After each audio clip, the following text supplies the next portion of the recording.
Peoples party के chairman Bilawal Bhutto Zardari चयो आहे त कराची में दहशतगर्दी पाकिस्तान ते हमलो ऐं साज़िश आहे। ही धमाको बलोच भाइरनि ऐं भेनरुनि जे नाले ते कयो वियो। पुछण चाहियां थो त असांजे नौजवाननि खे बम में तब्दील करे कहिड़ा हक़ हासिल करे सघनि था। पीपल्स पार्टी जे सेंट्रल एग्ज़ीक्यूटिव कमेटी जे इजलास खां पोइ प्रेस कॉन्फ्रेंस कंदे बिलावल भुट्टो ज़रदारी चयो आहे त बलोच नौजवाननि खे चवणु चाहियां थो त तव्हांजा कुझु माण्हू नाराज़ आहिनि, पुरअमन जिदोजहद सां हक़ हासिल करे सघजनि था। समूरनि मसइलनि जो हल जमहूरियत में ई आहे। पीपी चेयरमैन चयो आहे त इमरान ख़ान ऐं उन जे साज़िशुनि पाकिस्तान जे आइन खे पामाल कयो आहे। आइन नथो थी सघे त आइन खे टोड़ियो वञे ऐं उन जी का सज़ा न हुजे। 9 अप्रैल ते थियल साज़िश में डिप्टी स्पीकर सां गॾु स्पीकर ऐं सदर बि मुलविस आहे।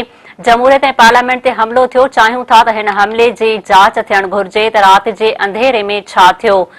हुन चयो आहे त पहिरियों भेरो जमहूरी अदम एतमाद कामयाब थियो आहे। गैर जमहूरी शख्स असां ते मुसलित कयो वियो, उनखे जमहूरी तरीक़े सां घर भेड़ू कयो वियो आहे।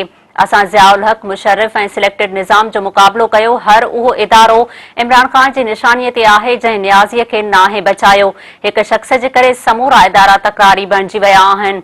बिलावल भुट्टो ज़रदारी जो चवणु हुयो त इमरान ख़ान जी सियासत कूड़ ऐं प्रोपेगंडा ते ॿधल आहे।